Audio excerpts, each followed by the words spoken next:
Hello friends, welcome to the my channel. जैसा कि thumbnail में आपने देखा कि मैं हिस्ट्री के संबंधित कुछ क्वेश्चंस को बता रहा हूं, जिसमें से मैंने पाषाण काल, सिंधु घाटी सभ्यता और आज तीसरे वीडियो में मैं आपको वैदिक सभ्यता के बारे में बताने वाला हूं। तो वैदिक सभ्यता जानने से पहले आप जान जाइए वैदिक सभ्यता कब से कब तक थी, ठीक है ना। तो देखिए, जो हमारी वैदिक सभ्यता थी, ठीक है, उसको दो भागों में बांटा गया, ठीक है ना। आप ध्यान दीजिए, जो हमारी वैदिक सभ्यता थी उसको कितने भागों में बांटा गया है? दो भागों में बांटा गया है, ठीक है ना। जिसमें से जो 1500 से 1000 ईसा पूर्व था, ठीक है, उसको बोला गया है ऋग वैदिक काल। क्या बोला गया है? ऋग वैदिक काल, ठीक है ना। और जो 1000 से, ध्यान समझिएगा, जो 1000 से 600 ईसा पूर्व था उसको क्या बोला गया? उत्तर वैदिक काल। उत्तर वैदिक काल। अब देखिए, ये जो दो काल है इसी के अंतर्गत हमारा सारी चीजें आती हैं। ईसा पूर्व को जिसको बीसी बोलते हैं, बिफोर क्राइस्ट, ठीक है ना, ये आपको ध्यान रखना। और ईसवी को कहीं ईसवी लिखा हो तो क्या बोलते हैं? एडी, ठीक है। ये आपको दो चीजें ध्यान में रख के चलना है।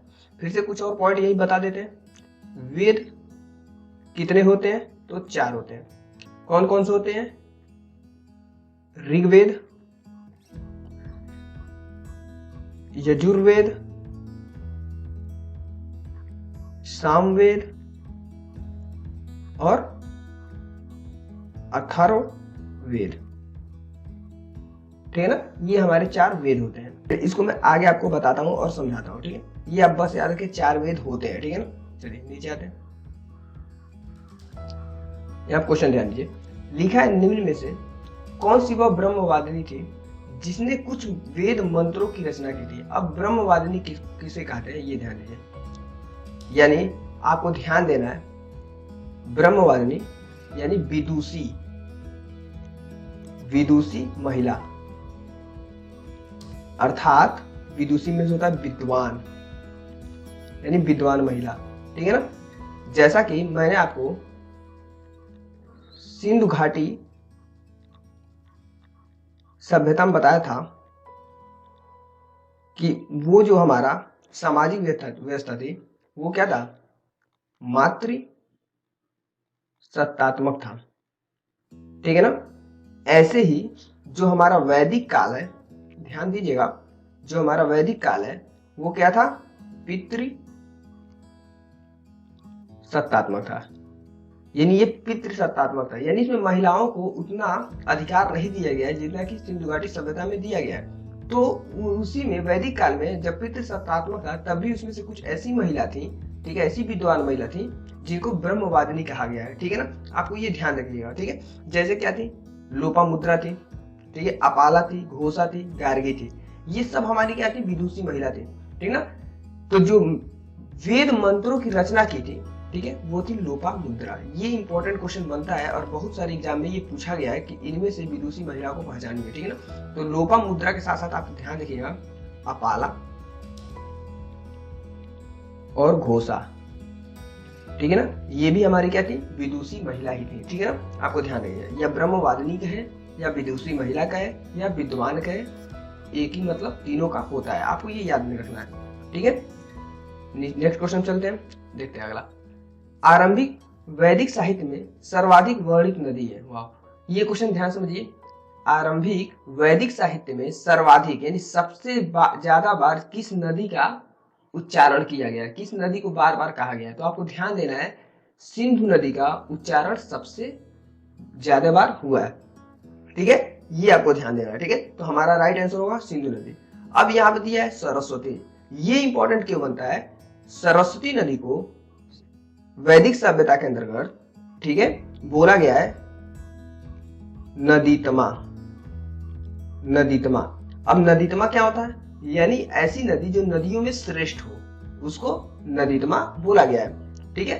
फिर से ये हमारा गंगा है, ठीक है। जो गंगा है ना, इसका उच्चारण एक बार हुआ है और और एक यमुना नदी होती है, उसका उच्चारण 3 बार हुआ। ये आपको याद में रख के चलना है। यानी सबसे ज्यादा अवर्णित जो नदी है वो क्या है, सिंधु नदी। ये मोस्ट इंपोर्टेंट क्वेश्चन बनता है, एग्जाम में बहुत बार पूछता है। चलिए नेक्स्ट क्वेश्चन चलते हैं और देखते हैं अगला क्वेश्चन क्या कहता है। अगले क्वेश्चन पर ये, निम्नलिखित 4 वेदों में, अब हमने आपको 4 वेद बताया था, ऋग्वेद, यजुर्वेद, अथर्ववेद और सामवेद, ठीक है ना, में जादुई, माया और वशीकरण, ठीक है, ध्यान समझिए, का वर्णन किया गया है, ठीक है। तो ये इंपॉर्टेंट बन जाता है। तो देखिए जो हमारा मैजिकल 4 स्पेल्स दिया है, यानी माया, जादुई, माया और वशीकरण, ये हमारा, ठीक है, अथर्ववेद में हुआ है। किसमें हुआ है, अथर्ववेद में, क्योंकि हमारा ऋग्वेद में कर्मकांड है और सामवेद में क्या है, गायन वादन है, ठीक है ना, आपको ध्यान देना है। तो अथर्ववेद में हमारा क्या है, जादू, माया और वशीकरण के बारे में बताया गया, आपको ये याद रख के चलना है। और इसमें मैं लिख देता हूं कर्म कांड, ठीक है।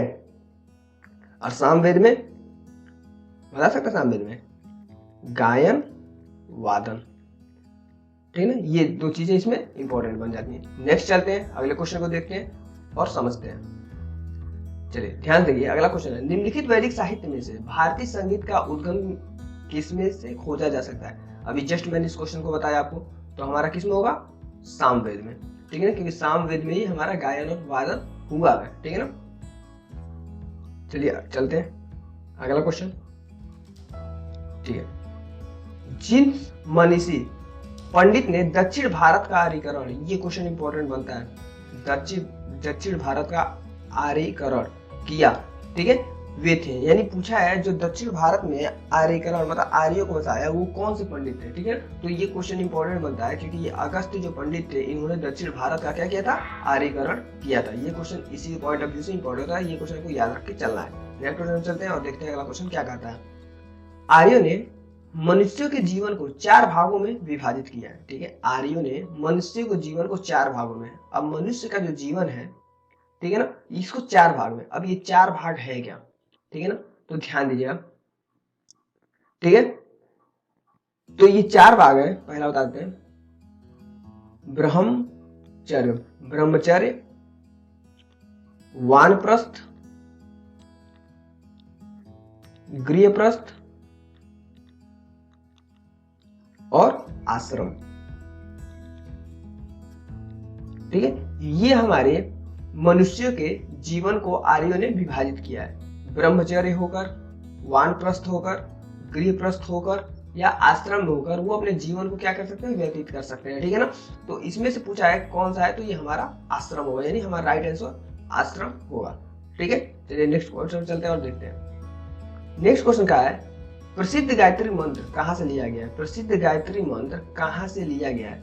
अब देखिए गायत्री मंत्र जो हम पढ़ते हैं, ओम भूर्भुवः स्वः तत्सवितुर्वरेण्यम, वो मंत्र कहाँ से लिया गया है, ठीक है ना। तो आपको ध्यान देना है, ये जो हमारा है ना, ऋग्वेद से लिया गया। ये क्वेश्चन इंपॉर्टेंट, बहुत बार एग्जाम में पूछ चुका है, ठीक है। तो आपको ये ध्यान में रखना है कि गायत्री मंत्र का जो लिया गया वो कहाँ से लिया गया, ऋग्वेद से लिया गया, ठीक है। अब एक चीज और याद रखिए, ऋग्वेद में, ठीक है, मंडल कितने होते हैं, यहीं पे ये भी याद रख लीजिए, ऋग्वेद में मंडलों की संख्या कितनी है, तो आपके 10 मंडल होते हैं, ठीक है ना, जिसमें 10वें मंडल में कहा गया है पुरु सूक्त के बारे में बताया गया है, ठीक है ना। ये ध्यान रहे आपको, 10 मंडल है, इसे पुरु सूक्त के बारे में 10वें मंडल में बताया गया, ये आपको याद रखिएगा। आरंभिक वैदिक काल में वर्ण व्यवस्था आधारित थी, देखिए वर्ण व्यवस्था आधारित थी, ठीक है। तो वर्ण व्यवस्था होता क्या है, तो देखिए इसमें हमारे 4 वर्ण व्यवस्था थे। अब इन चारों का नाम मैं लिख देता हूं, ब्रह्म, ब्राह्मण, क्षत्रिय, वैश्य और शूद्र। इसमें से ब्राह्मण का पद क्या था, सबसे ऊंचा था, और सबसे नीचे किसका था, शूद्र का था। और हमारे वैदिक काल में ये बताया गया है, जो ब्राह्मण है उसका लड़का ब्राह्मण ही होगा, जो क्षत्रिय है उसका लड़का क्षत्रिय, यानी वो ब्राह्मण नहीं बन सकता है, जो वैश्य होगा वो वैश्य में ही होगा, और जो शूद्र होगा वो शूद्री में आएंगे लोग, ठीक है ना। तो यानी इससे आप ये समझ सकते हैं, जो हमारा था ये क्या था, जन्म पर आधारित था, यानी जन्म जिसके घर में होगा वो लड़का वही चीज ही बनेगा। जैसे आप महाभारत देखे होंगे तो कर्ण के बारे में जानते होंगे, ठीक है ना। वो सूत पुत्र उनको कहा जाता है क्योंकि वो क्या कहते हैं, रथ को खींचने वाला, ठीक है ना। तो रथ को जो खींचते थे उन्हीं के लड़के उनको माना था, लेकिन वो लड़के किसके थे, पांडव के लड़के थे। लेकिन उनको क्या, उनकी माता ने त्याग, जब कुंती ने त्याग कर दिया तो क्या हुआ, उनको सूत पुत्र के नाम से जाना है क्योंकि उन्होंने उनका लालन पालन किया, इसलिए उनके बाण चलाने पर सभी ने क्या किया, विरोध किया था। ये आपको ध्यान देना। चलिए, भारतीय प्रतीक पर उत्कीर्ण सत्यमेव जयते लिया गया है। देखिए, भारतीय प्रतीक पर उत्कीर्ण सत्यमेव जयते, ठीक है ना। जो अशोक स्तंभ है उसके नीचे भी लिखा हुआ है सत्यमेव जयते, आप जानते हो जो सारनाथ से लिया गया, ठीक है। तो वो कहां से लिया गया, ठीक है। तो आपको ध्यान देना है, ये हमारा लिया गया है मंडूकोपनिषद से। कहां से लिया गया है, मंडूकोपनिषद से। ये इंपॉर्टेंट क्वेश्चन है, ये ध्यान में रखिए, ये क्वेश्चन कभी कभी घुमा फिरा के पूछ देता है, ठीक है। फिर से अगला देखिए, मत्स्य पुराण। तो मत्स्य पुराण, पहले पुराण जान लीजिए होता क्या है। पुराणों की संख्या टोटल होती है 18, जिसमें से एक मत्स्य पुराण भी होता है, ठीक है ना। तो बस आपको याद रखना है पुराणों की संख्या कितनी होती है, 18 होती है, ठीक है। भागवत गीता आप जानते ही हैं, ऋग्वेद आपको बता ही चुके हैं। नेक्स्ट पॉइंट पे चलते हैं और देखते हैं अगला। देखिए, नचिकेता आख्यान का उल्लेख मिलता है, ठीक है। नचिकेता आख्यान का उल्लेख यानी वाद विवाद हुआ था, ठीक है, ठीक। तो आपको ये ध्यान देना है, ये कठोपनिषद से लिया गया। नचिकेता आख्यान का उल्लेख कहां से लिया गया, कठोपनिषद से लिया गया। ये क्वेश्चन भी याद रखिएगा आप। नेक्स्ट क्वेश्चन चलते हैं। उपनिषदों का मुख्य विषय क्या है, उपनिषदों का मुख्य विषय क्या है, सामाजिक व्यवस्था, विधि, राज्य, ठीक है। तो आप ध्यान दीजिए, उपनिषदों का जो मुख्य विषय था वो था दर्शन, ठीक है ना। उपनिषदों का क्या था, दर्शन था, ठीक है, ये याद रखना है। और जो विधि, राज्य और सामाजिक व्यवस्था थे, ये आपको मौर्यकालीन सभ्यता में मिलेगा पढ़ने के लिए। मौर्यकालीन सभ्यता जब पढ़ेंगे तब उसमें आपको मिलेगा अर्थशास्त्र, अर्थशास्त्र ग्रंथ, जिसकी रचना, ठीक है, चाणक्य जी ने किया था। नाम अर्थशास्त्र था, लेकिन इसमें क्या था, आपका राजनीति से संबंधित सभी चीजों को बारे में लिखा गया था। ये आपको याद रखना है, ठीक है ना। ऐसे ही क्वेश्चन पूछता है, इंडिका किसकी रचना है, तो याद रखिएगा मेगास्थनीज का रचना इंडिका है, ठीक है ना, आपको याद रखना है। चलिए नेक्स्ट चलते हैं, अगला देखते हैं। वैदिक कर्मकांड में होता का संबंध है, ठीक है ना, बोले ना, होत्री, उद्गाता, ब्रह्म, अधर्यु, ठीक है ना। बोले थे वैदिक कर्मकांड में जो होता है वो क्या होता है, वो जो था हमारा वो ऋग्वेद से संबंधित है। अब होता क्या है, होता मतलब होता है मंत्रों का उच्चारण करने वाला, मंत्रों का उच्चारण करने वाला। तो इसमें होता है होता या होत्री। यजुर्वेद में होता था उद्गाता, ठीक है। सामवेद में ब्रह्म, अधर्यु, ठीक है ना। ये क्या करते थे, अपने अपने मंत्र को उच्चारित करते थे, आपको ये ध्यान रखना है, ठीक है ना। चलिए नेक्स्ट क्वेश्चन चलते हैं। यहाँ पे कुछ दिया हुआ है, वेद, उनके ब्राह्मण ग्रंथ, आरण्य ग्रंथ, उपनिषद और उपवेद, ठीक है ना। तो याद रखिए ऋग्वेद का, ठीक है, ऐत्री और कौशिक ने, आरण्य ग्रंथ ऐत्री और कौशिक, ठीक है। लेकिन आपको ये पढ़ लीजिएगा, इसमें से इंपॉर्टेंट क्या है, पूछता है किस वेद का आरण्य ग्रंथ नहीं है, पूछता है किस वेद का आरण्य ग्रंथ नहीं है। तो आपको अथर्ववेद का आरण्य ग्रंथ नहीं है, ये आपको याद रखना है। मोस्ट इंपॉर्टेंट क्वेश्चन ये बनता है। आई होप आपको वीडियो पसंद आएगा। अगर वीडियो पसंद आए तो प्लीज मेरे चैनल को लाइक कीजिए, शेयर कीजिए और सब्सक्राइब करके बेल आइकन को दबाना मत भूलिए। मिलते हैं अगले वीडियो में, तब तक के लिए धन्यवाद, बाय, टेक केयर।